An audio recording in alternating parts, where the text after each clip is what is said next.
everyone, welcome back to the Haking channel.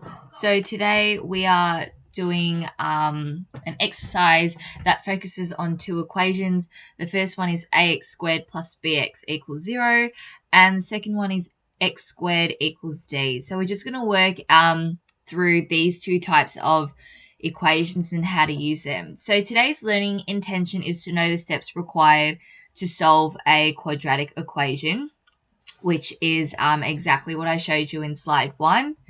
And to do that, hopefully today you can factorize a quadratic equation. You can use the null factor law, and that you can identify common factors or perfect squares, which is from previous exercises. So let's get started in solving ax squared plus bx equals 0.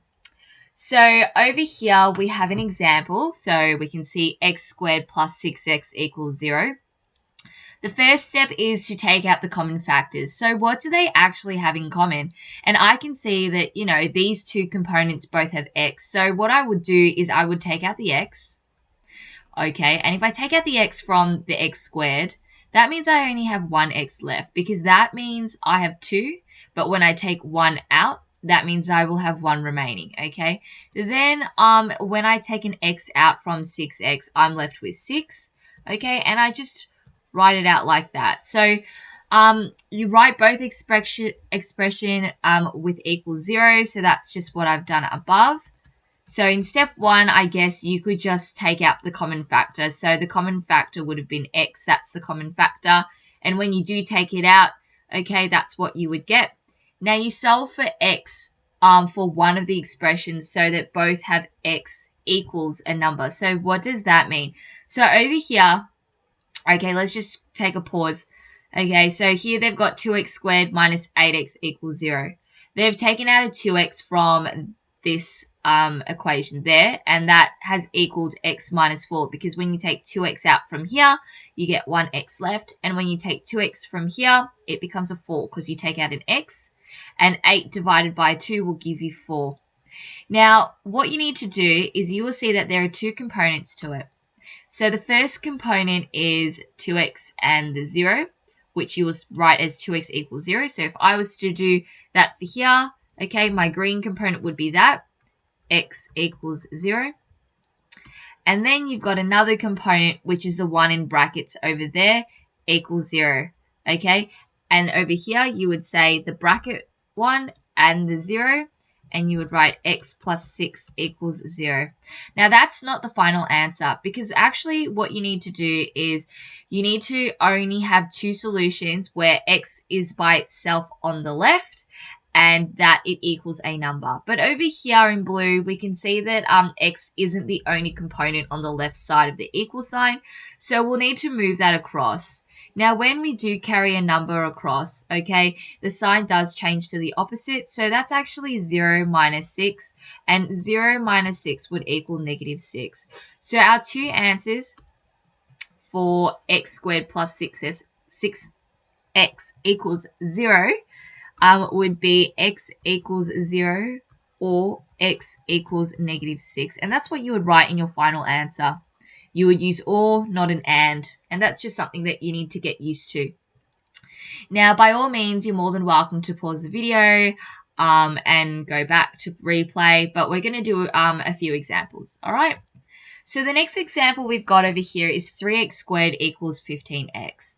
So I've tried to do a step-by-step just so that it's sort of more clear for you. So the first step, rearrange the equation so that all the x components, so that's an x component, that's an x component, are on the left, and that we make it equal 0. So what I would do is I would write 3x squared, because it's 3x squared. Then I would move that across.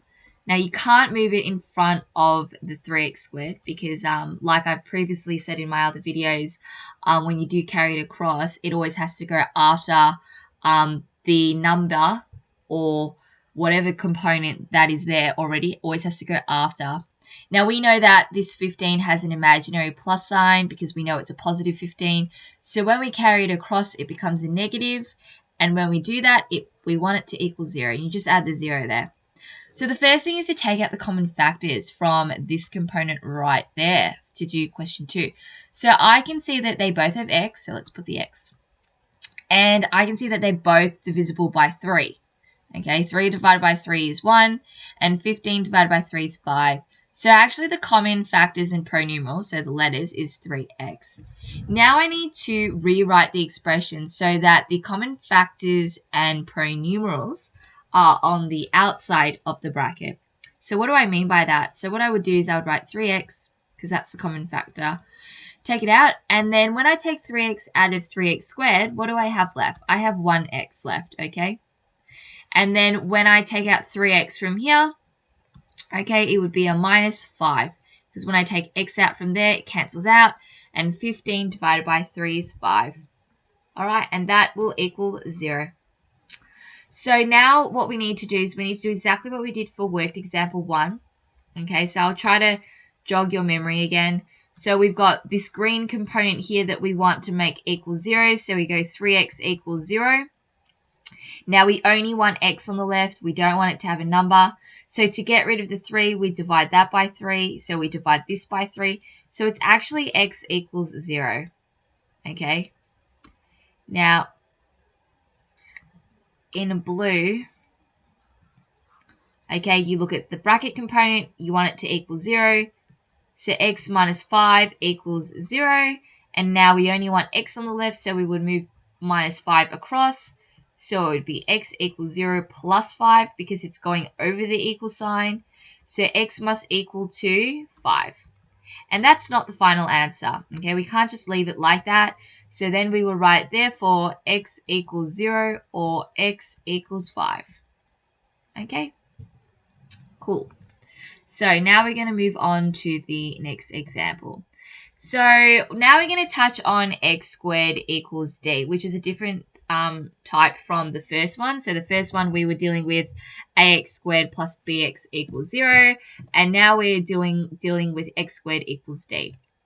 So firstly, there's 2 types of way to solve it, and I will go through both ways because you might like one of the ways that I don't like, vice versa. All right, and that's fine as long as you find the answer.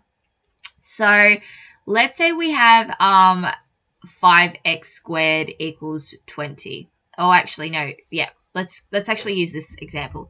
X squared equals 49. So just ignore what's on the left. We're just going to go through the same example using the 2 different ways, and then I'll show you on the left what I've attached. So x squared equals 49. You need to take the square root of each side. So what do I mean by that? So what we need to do is we need to figure out what number times the same number will give me 49. Okay, so we know 6 times 6 is 36. We know 5 times 5 is 25. So what times the same number, so these two have to be the same, would give me 49. And we would say 7. Okay, 7 times 7 is 49. So we know that if we were to, that the square root, okay, would be, it would actually look something like this, like 7 squared, okay? Because 7 squared is the same as saying 7 times 7, okay? It's 49. So just for step 1, you don't need to show it in your working out, but I mean, you can definitely add it to your working out to help you.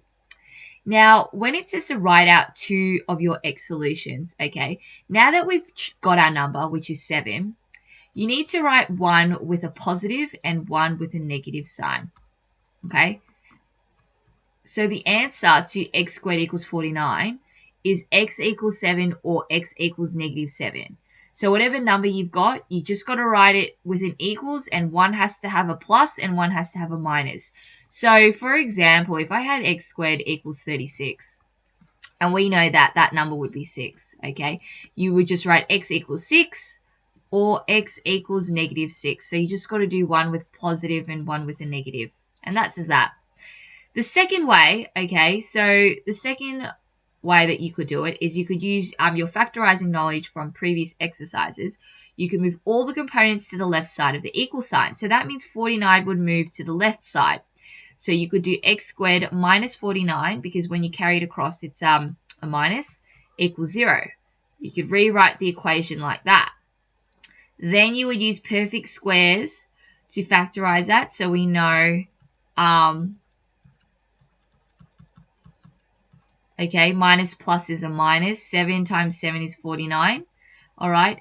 And then from there, you could simply just know that if you were to rewrite them out like equals 0, and you were to move them across, okay, x equals 0 plus 7, x equals 7, x equals 0 minus 7 equals negative 7.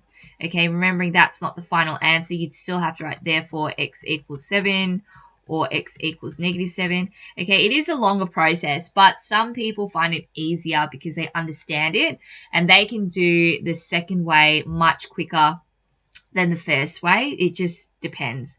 So now we're going to quickly look at the examples on the left side. So here, okay, this example here is for this one, and this one here is for this one, okay? So 5x squared equals 20 is the question. So what they've done is they've divided both sides by a, which is 5, because the form is ax squared, okay, equals d. So if that's confusing enough, don't worry about the a. All you need to know is that you want x to be by itself. So if there's a number, you need to get rid of it. And to get rid of it, you might need to divide both sides by that number or a factor of that number.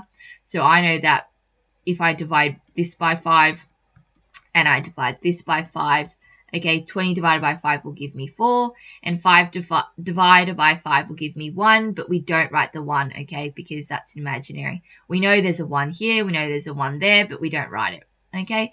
And then from there, we know that we go, what number times the same number will give me 4?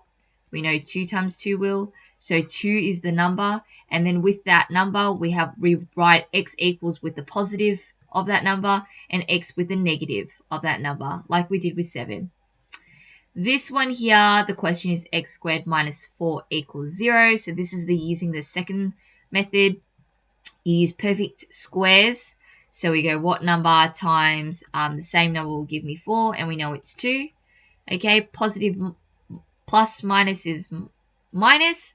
So we know one of them has to be a plus and one of them has to be a minus, and the number is 2, which we know that. Okay, and then from there we could deduce this from how I've worked it out in part 3, where we've just made it go x plus 2 equals 0. So here you could do x plus 2 equals 0, x minus 2 equals 0, and then from there you could work it around, and then you could solve for x. Okay, and that's how I would have gotten that. Cool. So now we're going to do worked example 4 using both the methods as well. So I've sort of done this one because it's got square root. So I need you to pay attention to that one. So first is you need to divide both sides by the common factor. So the common factor on both sides is 2 because both of them can be divided by 2. Okay, and when I divide it by 2, okay, 2 divided by 2 is 1, so it's 1x squared. And 14 divided by 2 is 7, okay, but we don't write 1, so it's x squared equals 7. All right, then you need to take the square root of each side.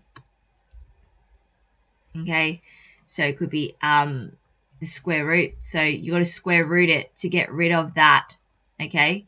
So to get rid of the squared, you need to square root both sides. So x, it doesn't have that little 2 because you just want x. So it would be x equals...